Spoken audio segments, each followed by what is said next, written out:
জনগণের জন্য রাষ্ট্রনীতি, জনগণের জন্য রাজনীতি। রূপালী টিভির আয়োজন ফোকাস অন। সুস্মিতা জাবিন সাথে আছি। আজ কথা বলবো জাতীয় ঐক্যমত্য কমিশন এবং রাজনৈতিক দলের মধ্যে ঐক্য অনৈক্য বিষয়টি নিয়ে। অতিথি আলোচক হিসেবে আমার সঙ্গে যুক্ত আছেন প্রফেসর ডক্টর নাজমুল আহসান কলিমুল্লাহ। আপনাকে অসংখ্য ধন্যবাদ যুক্ত হবার জন্য। ধন্যবাদ। একেবারে শুরুতে আপনার কাছে জানবো, শুরু হয়েছে জাতীয় ঐক্যমত্য কমিশনের দ্বিতীয় পর্যায়ের বৈঠক। সপ্তম দিনের বৈঠকে বেশ কিছু বিষয়ে অনেকগুলো রাজনৈতিক দলই একমত হয়েছে। বেশ কিছু বিষয়ে আসলে একমত হতে পারছে না, ঐক্যমতে পৌঁছতে পারছে না। দফায় দফায় বৈঠক করেও আলী রিয়াজ তিনি বলেছেন যে এক ধরনের আসলে আশাব্যঞ্জক ফল পাওয়া যাচ্ছে না বলে তিনি হতাশা প্রকাশ করেছেন। আসলে বিপত্তিটা কোথায়? দেখুন, বাংলায় একটি কথা আছে, নানা মনির নানা মত। এটা স্বাভাবিক। একটি প্লুরাল স্পেসে একের অধিক মত পথের অবস্থান থাকবে, অস্তিত্ব থাকবে, এটি স্বাভাবিক এবং বাংলাদেশ তার ব্যতিক্রম নয়। বিষয় হচ্ছে, আমার সতীর্থ বন্ধু আলী রিয়াজ, ইলিনয় প্রফেসর, তিনি আপনার একটা আহ্বানে সাড়া দিয়ে মাননীয় প্রধান উপদেষ্টার পক্ষ থেকে তিনি দায়িত্ব পালন করতে এসছেন এখানটায় বাংলাদেশে। দীর্ঘদিন প্রবাসে সময় অতিবাহিত করবার পর জাতির উদ্দেশ্যে ভাষণে মাননীয় প্রধান উপদেষ্টা প্রফেসর ডক্টর ইউনূস তিনি কিন্তু আপনার ভিন্ন একজন ব্যক্তির নাম প্রকাশ করেছিলেন, মিস্টার শাহদিন মালিক। আপনার এই সংবিধান পুনর্লেখন বা প্রণয়নের দায়িত্ব দেওয়ার কথা বলে, কিন্তু পরবর্তীতে তিনি অপারগতা প্রকাশ করায় প্রফেসর আলী রিয়াজকে আহ্বান করা হয়। তিনি এসে এই পুনর্লিখনের কাজটি শুরু করেন। বেশ কটা, প্রায় 6টা কমিশন প্রায় যুগপৎভাবে কাজ শুরু করে, তার মধ্যে একটি দায়িত্বে তিনি ছিলেন। পরে আবার ওই যে সুপারিশগুলো এসছে বিভিন্ন কমিশন থেকে, সেগুলো একত্র করে একটা ঐক্যমত্য কমিশন গঠন করা হয়। এটি পদাধিকার বলে মাননীয় প্রধান উপদেষ্টা সভাপতি হিসেবে দায়িত্ব পালন করছেন এবং সহসভাপতি হিসেবে দায়িত্ব পালন করছেন প্রফেসর আলী রিয়াজ। এবং তার সূত্র ধরে তিনি বেশ কিছুদিন আগে বলে দিয়েছিলেন, যদি ঐক্যমত্যে পৌঁছাতে সমস্যা হয় তাহলে তিনি আকার আর সত্যগুলো বলে দেবেন। এবং সম্ভবত ওই স্টেজটায় আমরা চলে এসেছি, সে কারণেই তিনি তার ফ্রাস্ট্রেশন ব্যক্ত করছেন। আর এখানে দ্বিকক্ষ বিশিষ্ট পার্লামেন্ট, তারপর নির্বাচন পদ্ধতি, এটা কি ফার্স্ট পাস দি পোস্ট সিস্টেমে হবে না প্রপোর্শনাল রিপ্রেজেন্টেশন সিস্টেমে হবে, এই ধরনের নানান রকমের ডিবেট এখানে রয়ে গেছে। তো ফলে এখানে বিএনপির মতো বড় দল, তারা first pass the post system যেটি এখন বহাল আছে সেটি বলবৎ থাক, সেটি এমনটি চাইছেন। আবার আপনার ইসলামী আন্দোলন কিংবা আপনার জামাত ইসলামী বাংলাদেশ, তারা প্রপোর্শনাল রিপ্রেজেন্টেশন সিস্টেম চাচ্ছে। তো ফলে এখানে মতভেদ থাকবে, কারণ গুণগত পার্থক্য আছে দুটি ব্যবস্থার। আপনার ফার্স্ট পাস দি পোস্ট সিস্টেমে একজন প্রার্থী যদি 1 ভোটও বেশি পান, তাকে জয়যুক্ত ঘোষণা করতে হয়। আর প্রপোর্শনাল সিস্টেমে থ্রেশহোল্ড ম্যাটার করে, এটা 3% হবে, 5% হবে না আরো বেশি হবে, তার উপর নির্ভর করবে আপনার আসন বন্টন।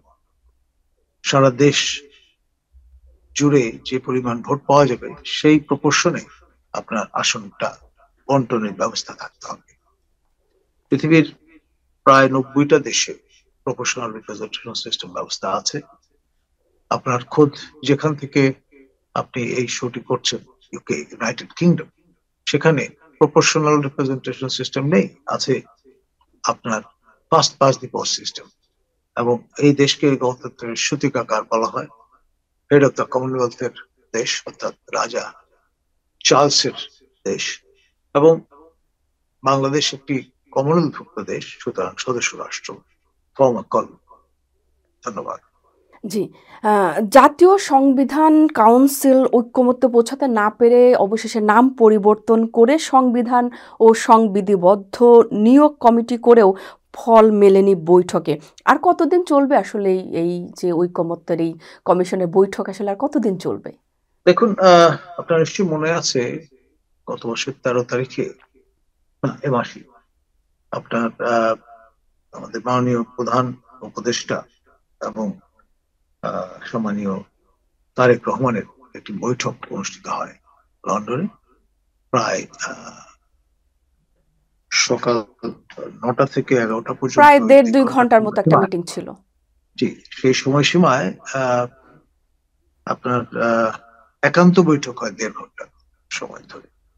এবং সেখানে কি আলাপ আলোচনা হলো, দুই পক্ষ থেকে একটি প্রেস ব্রিফিং এর আয়োজন করা হয় সভা শেষে। সরকারের পক্ষ থেকে কথা বলেন খলিল রহমান, মাননীয় নিরাপত্তা উপদেষ্টা এবং হাই রিপ্রেজেন্টেটিভ। আর বিএনপির পক্ষ থেকে কথা বলেন সাবেক মন্ত্রী, সিনিয়র বিএনপি নেতা আমির খসরু মাহমুদ চৌধুরী। এবং এই প্রেস ইন্টারাকশনটি আপনার সঞ্চালনা করেন মাননীয় প্রধান উপদেষ্টার যিনি প্রেস বিষয়ক মুখপাত্র জনাব শফিক।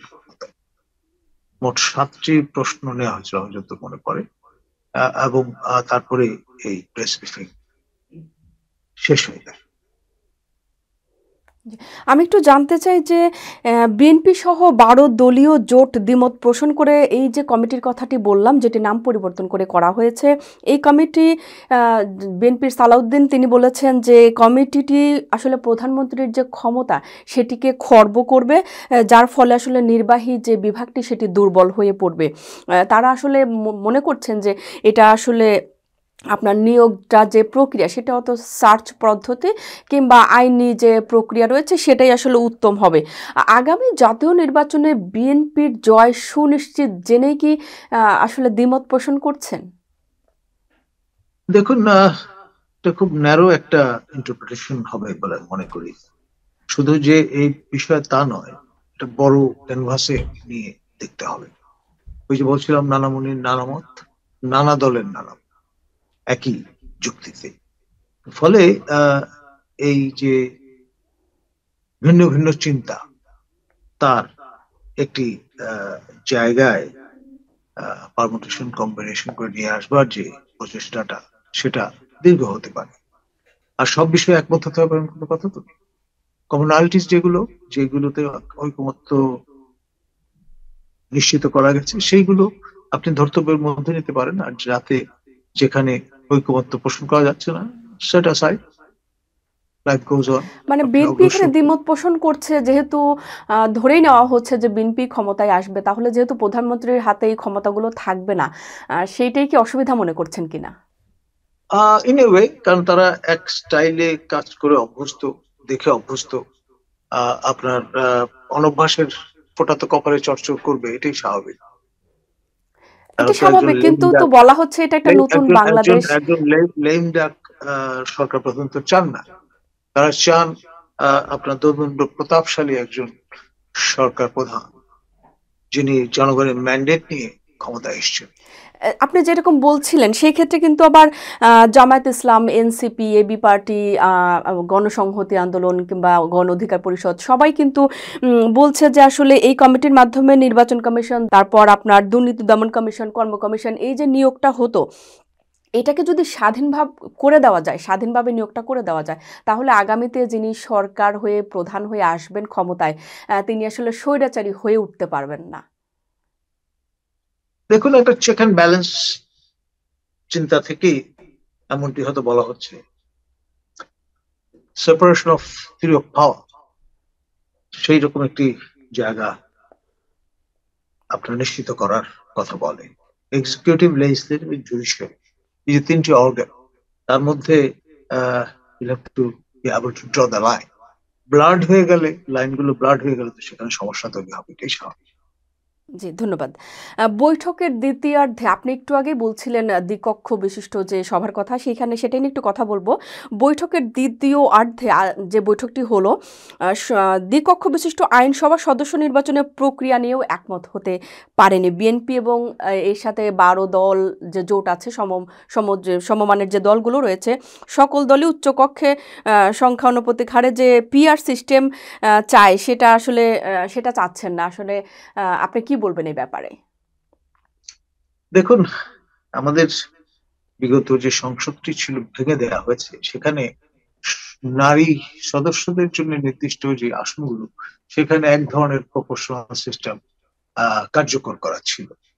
এটা অভাবিতপূর্ব কোনো বিষয় নয়। এখন এই কক্ষ বিশিষ্ট পার্লামেন্টে আপার হাউসে আপনি এক পদ্ধতি রাখলেন, লোয়ার হাউসে পুরোতো পদ্ধতি রেখে দিলেন, এটা তো এক ধরনের মিসম্যাচ। যদিও আমাদের প্রতিবেশী রাষ্ট্র শ্রীলঙ্কা এবং নেপালে মিক্স সিস্টেম আছে, আমরাও যেতে পারি এক ধরনের মিক্স সিস্টেমে।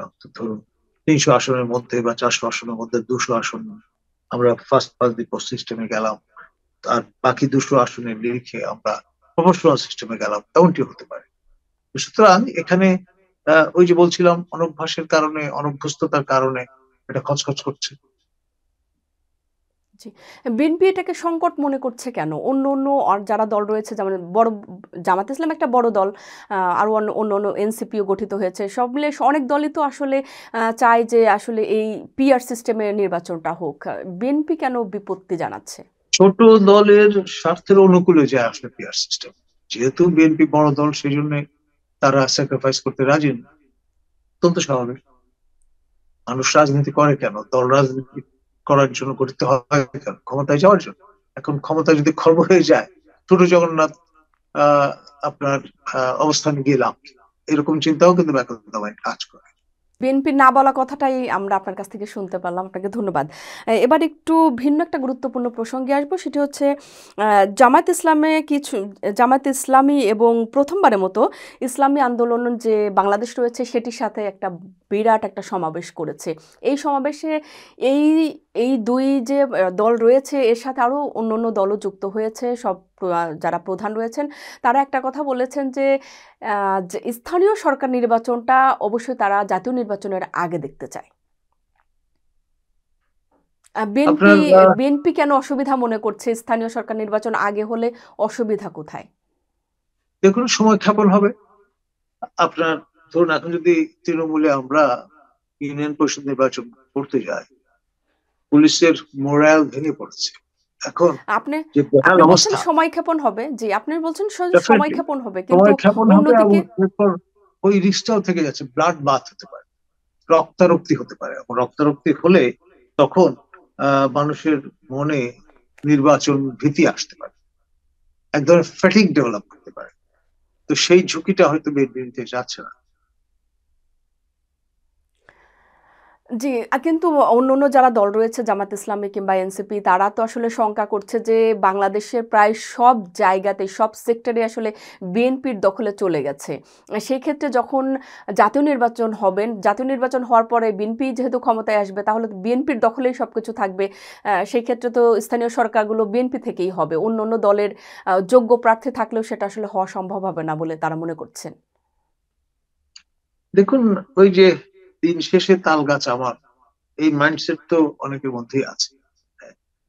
দ্বিতীয়ত, আপনার সাধারণ নির্বাচনের আগে স্থানীয় সরকারের বিভিন্ন টিয়ারের নির্বাচন যদি আয়োজন করা হয়, তার মধ্য দিয়ে সংশ্লিষ্ট নির্বাচন কমিশন এক ধরনের ম্যাচিওরিটি অর্জন করতে পারে, ব্যাটল হার্ডি হতে পারে। সেসব যুক্তি হয়তো এখানে ব্যাকরণ কাজ করছে। হু নোস। জুনের শুরুতে আমরা সবাই জানি যে জুনের শুরুর দিকে ডক্টর মোহাম্মদ ইউনূস লন্ডনে এসেছিলেন এবং তারেক রহমানের সাথে একটা মিটিং করেছিলেন, যে বিষয়টি আপনিও তুলে এনেছিলেন। এবং সেই মিটিংয়ের পরে বিএনপি খুবই আশ্বস্ত হলেন এবং তারা স্বস্তি প্রকাশ করলেন, আশাবাদীও হলেন। মাস না পেরোতেই বিএনপির কেন মনে হচ্ছে যে নির্বাচন ডিলে করার একটা প্রক্রিয়া চলছে? তাদের মনে আবার কেন এই শঙ্কা তৈরি হলো? দেখুন, এটার একটা ব্যাকগ্রাউন্ড আছে। প্রথম বিএনপির পক্ষ থেকে বলা হয়েছিল মার্চে নির্বাচন আয়োজন করার, তারপর সেখান থেকে আহ তারা সরে ডিসেম্বরে এসছেন।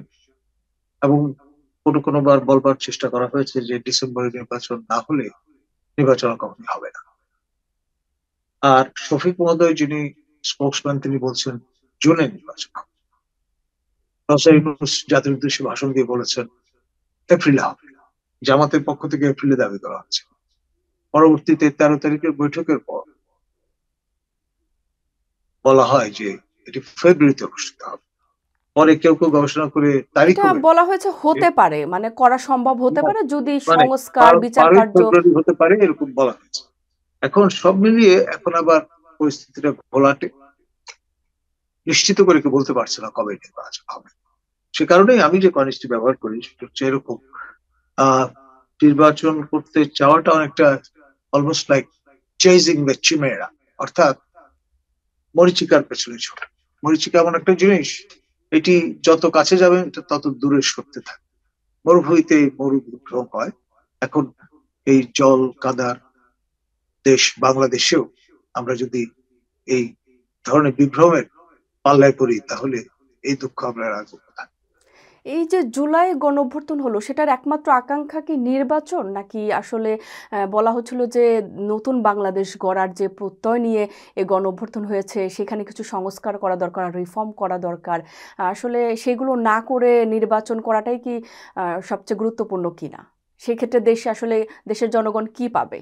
দেখুন, আপনার পার্টিসিপেশন ইজ এসেনশিয়াল।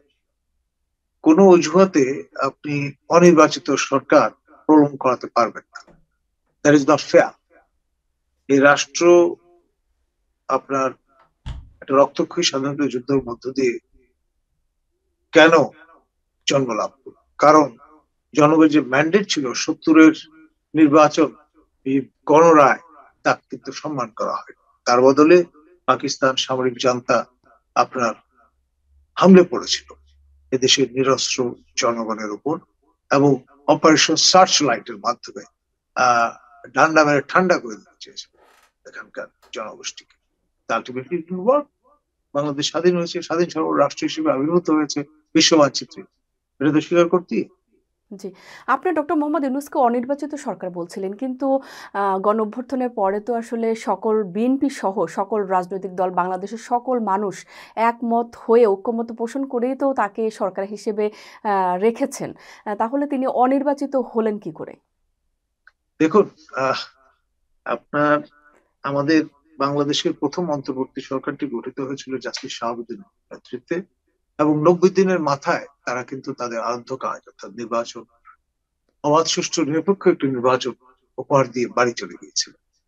এই দ্বিতীয় অন্তর্বর্তী সরকার 10 মাস পার করে ফেলেছে এই নানান রকম বিতর্কে জড়িয়ে, আপনার কোথায় শুরু কোথায় শেষ এ সমস্ত আপনার ওই ফিলসফিক ডিবেটে প্রবেশ করে এখন পর্যন্ত এটা কুল কিনারা সংবিধানে যে হয়। অন্তর্বর্তীকালীন সরকারের কথা বলা হয়েছে, সময়ও দেওয়া হয়েছে, এই সরকারকে কি আসলে অন্তর্বর্তীকালীন সরকার বলা যায়? এই সরকারকে তো গণ অভ্যুত্থানের সরকার বলা হয়। এই সরকারকে তো কোনো টাইম ফ্রেম কোনো দল, রাজনৈতিক দল তো বেঁধে গণঅভ্যুত্থানের দেয়নি। মাধ্যমে ক্ষেত্রটি প্রস্তুত হয়েছে, কিন্তু এটি অবশ্যই দ্বিতীয় অন্তর্বর্তী সরকার। আপনার দ্বিতীয় অন্তর্বর্তী সরকার আর সংবিধান সম্মত আপনার তত্ত্বাবধায়ক সরকার এক জিনিস না। সেই তত্ত্বাবধায়ক সরকারের প্রভিশনটা আমরা দেখেছিলাম ত্রয়োদশ সংশোধনীর মাধ্যমে সেটি প্রযুক্ত হয়েছিল সংবিধান।